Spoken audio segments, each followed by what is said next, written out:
In today's episode of Deep Thought, the issue at hand is that more than a dozen countries, including Brazil, China, India, Japan, and Korea, have been intervening in the foreign exchange market to prevent their currencies from appreciating. Their fear is that the second dose of quantitative easing in the U.S. will worsen the currency appreciation. So, in my opinion, this could be an easy fix. We just get one universal currency. Like, that will shorten everything. Everything's sitting there together. Like, everyone trades on the same dollar. That would be, easy in my mind. That's just my opinion, though. Well, honestly, for first, I actually agree with you, Jakira. Like, this is something that can really happen. I mean, like, countries such as the European Union, they already have this set in effect. So why not use it? Why not just kind of benefit off of that and trickle it down? I mean, they do stuff such as the pros and cons, where there's the monetary policy and how it affects people, and also like imports and exports. There has to be a winner and a loser. Not everybody can come out on top. True. Well, based on what I know about foreign exchange intervention, it might be a good idea. But the thing is, the amount of reserves, the type of economic trouble facing each country, and the change in market conditions could make that difficult. But that's why they also have the G20. They're a union with 20 different countries, and they can discuss the universal currency. Is it going to work with these 20 different countries plus the other world countries? So we can figure it out, the issue. Well, I think it's safe to say that universal currency is the decision that we would like to see go forth in the future. So let's give the viewers a deeper insight of how we arrived at this decision.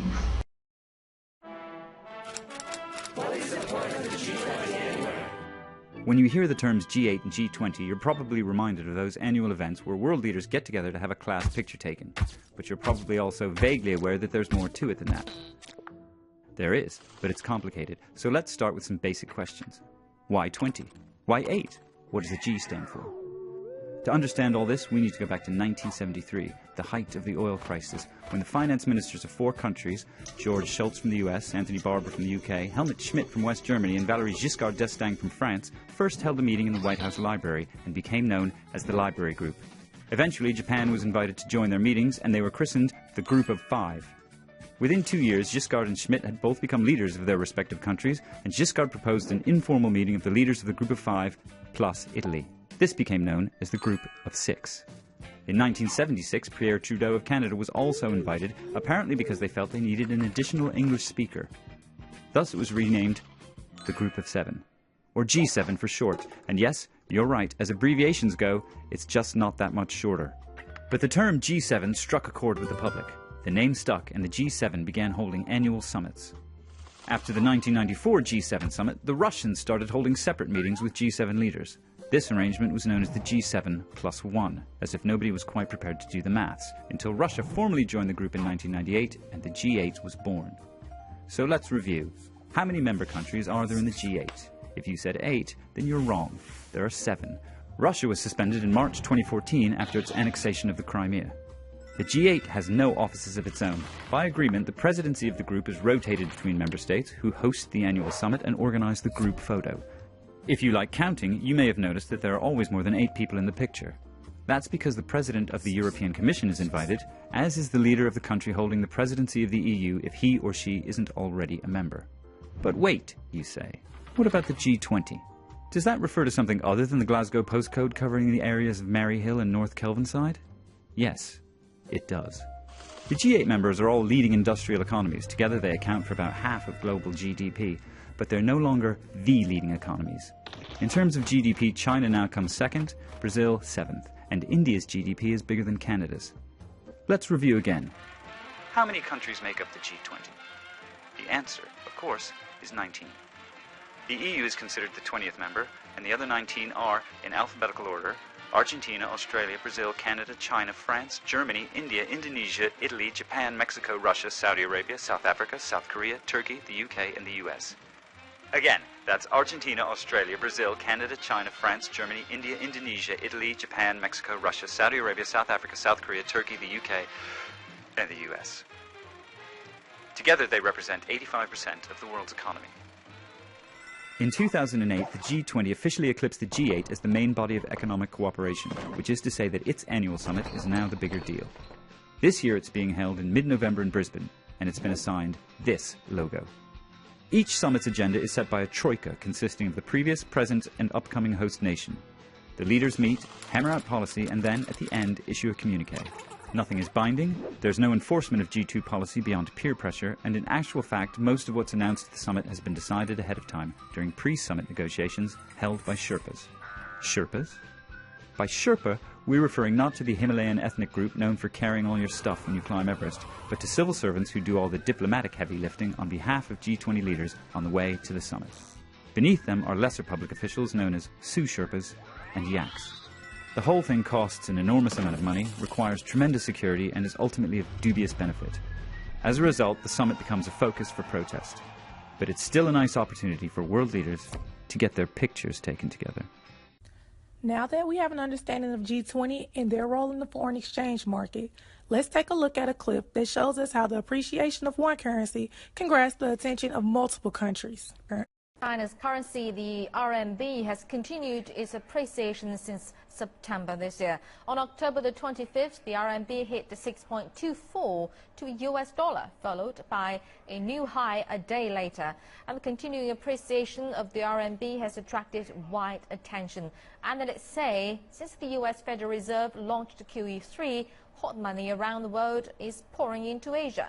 In Hong Kong, the stock market and the real estate market are both rising, as is the Hong Kong dollar's exchange rate. We've noticed that the large inflows of capital have appeared in Hong Kong, which signal the external interest in China's RMB and capital, and they will also enter the mainland market in the near future. China's economy has shown positive signs of stabilization and recovery, so the confidence of outside investors has increased. That's why China's exchange rate has shown a trend of going strong. Countries are fearing that second dose of quantitative easing in the United States will worsen currency appreciation. Quantitative easing is an unconventional form of monetary policy where a central bank creates new money electronically to buy financial assets like government bonds. Decided to go out and do what's called quantitative easing. So what is that? Well, essentially, it is taking money and pumping it into the economy, pumping it into the banks. And the way that it does that is it goes out and it buys assets from the banks themselves. Because the other problem with Mr. Barry, the bank manager, is that in his bank, and in a bunch of other banks, of course, he's got a bunch of... The process of quantitative easing increased private sector spending in the economy and return inflation to the target. To relieve countries of their fear, our option was to do a universal currency. The concept of a single worldwide currency has been suggested since the 16th century and is constantly brought back up because of its undeniable benefits that can change the face of the foreign exchange market. Some of the main benefits of having a single currency would be to eliminate the current issue of instability and uncertainty in countries. They will eliminate transaction costs for trading currencies, remove the need to maintain foreign exchange reserves, help merge economies by eliminating currency failure. And the main two reasons that we should have a single currency would be to remove currency risk, which will encourage international trading. Also, a single currency could be used to have a single interest rate, which will be used to boost a struggling economy. The physical form of the universal currency should be a coin which the G20 will decide on its worth, so that no country can say that they did not know. Now let's talk business. As mentioned before, the European Union currently has a one-set currency policy set in place. So what is hindering us from following in their footsteps? Thanks to the EU and their steering currency, Europe has had tremendous mobility, growth, and stability. The EU has delivered half a century of peace and prosperity, helped raise living standards, and launch a single European currency, the euro. Thanks to the eradication of border controls between the EU countries, people can travel freely throughout most of the continent. And it becomes much easier to live, work, and travel abroad in Europe. The single internal market is the EU's main economic engine, enabling most goods, services, money, and people to move freely. Another key objective is to develop a huge resource to ensure that Europeans can draw the maximum benefit from it. So again, why are we not implementing this policy? We too believe in promoting human rights, both internally and around the world, human dignity, freedom, democracy, and of course equality. But wait, why is it that whenever the idea of currency wars or monetary policy is a topic of discussion, you never hear about the people? Now I'll wait. I'm sure you know about the people, yes, humans, those individuals who bend over backwards doing labor, whether it's from farming or even working as a cashier in a supermarket. Yes, everyone is affected. I mean, I completely understand that countries devalue their currencies only when they have no other way to correct past economic mistakes, whether their own or mistakes committed by their predecessors. But do they think about the people and how they will be affected? Also, since the balance of payment is affected, there has to be a winner and a loser in the international trading arena. Now, okay, let me settle down and I'll break it down a little bit more for you. The governments around the world are often tempted to unnaturally lower the currency rates in order to benefit from the lower value of the national currency. To lower the currency rates encourages exports and discourages imports, improving the currency's trade deficit and imbalances. However, the average citizen of a country with a recently devalued currency could suffer from higher prices of imported goods and overseas holiday costs. In this situation, the government receives all the profits and the citizens will be one having to suffer in the long run. With the higher price of imported goods, the citizens will have to pay much more for what they're accustomed to purchasing. This will cause them to be at a loss, while the government enjoys lobster tails for dinner. Foreign exchange interventions have been one of the most secretive activities of monetary authorities around the world. They have been the source of controversy, both in the academic literature and in practice. Some have believed that intervention cannot be effective based on popular monetary model of determining the exchange rate, and also argued that the size of intervention tends to be overwhelmed by the market size, especially for major currencies. Despite its widespread use and a wide range of practices, knowledge about the manner and extent to which central banks intervene in foreign exchange markets is limited. This is partly because many central banks do not publish such information, but also because the country information that is available is dispersed, and the existing literature on intervention tends to focus on one country at a time. National and international currency relations are central features of the world economy, and they affect international trade, investment, finance, migration, and travel. They are largely the result of government exchange rate policies. We cannot analyze the international trading system without understanding national trade policies and national currency policies.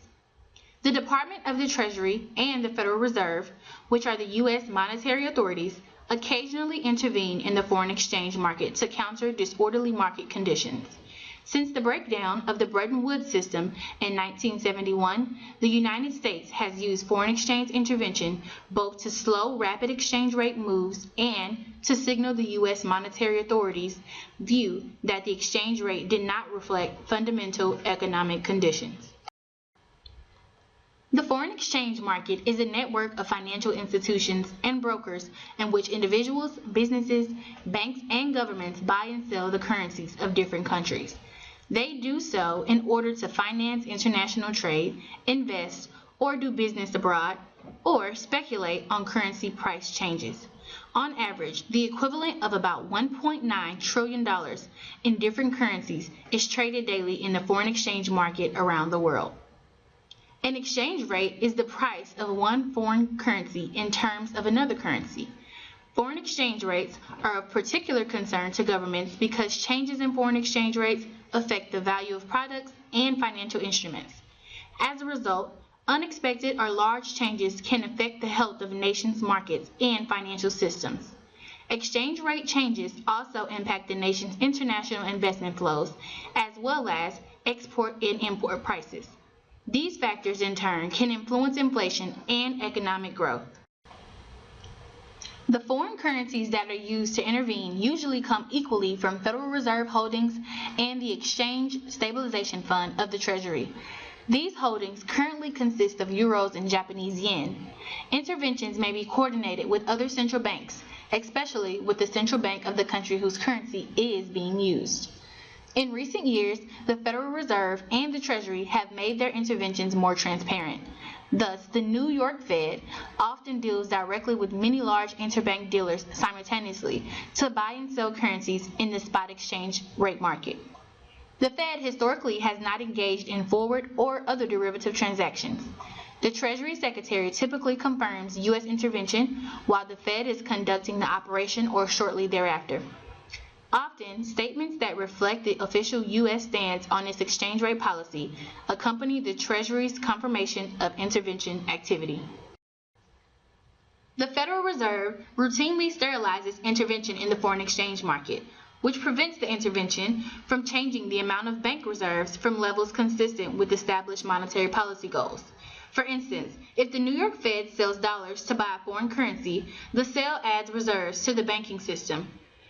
In order to sterilize the transaction, the Fed, in its domestic open market transactions, may remove reserves through the sale of government securities. We have decided that of the three exchange rate regimes, flexible, intermediate, and fixed, we would suggest a fixed rate regime and that the monetary authority pegs the domestic currency to one or a basket of foreign exchange currencies.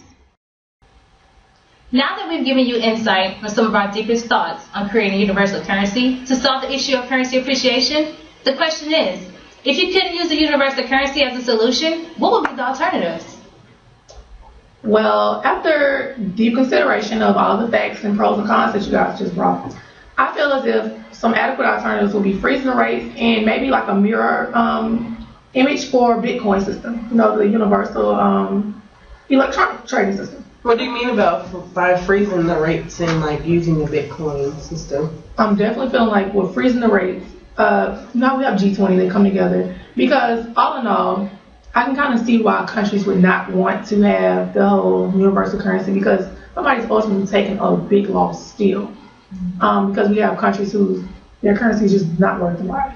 So if we're saying freezing the rates, if we get together with the G20 every 4 or 5 years, and they can come up on what rate they want, and we kind of have that as a universal rate for that whole 4 or 5 years time period. Sure. Each country knows how much technically they're going to take a loss, if they have to take a loss, and exactly how much are they benefiting if they are benefiting. So will Bitcoin only control the business market, or will it be able to work with all currency, like international companies or countries? How is it going to work? I feel like Bitcoin could be just that thing, that universal currency. If we had to pick one, instead of like coming up with actual dollars, it would just still have its own set amount of how much it's worth, and we can use it for everything. But we can also explore the option of just using it just for business or just for the foreign exchange. So you're saying that some countries, they'll keep their base currency that they already currently have, and they'll use Bitcoins to trade within each other, like interaction between each other? That's definitely something that we could, consider, because that way no one actually has to lose their actual dollar amount. We don't have to worry about trading everything over. So that's definitely something we can go and see. To conclude this episode of Deep Thought, we feel that creating a universal currency would be a great solution. However, with this being an option that's been explored many times before, the alternatives, freezing rates, and the Bitcoin for an exchange currency should be further explored to successfully prevent currency appreciation. Well, that's all for today, you guys. Join us next time on Deep Thought as we explore another interesting topic in international financial management. Thank you.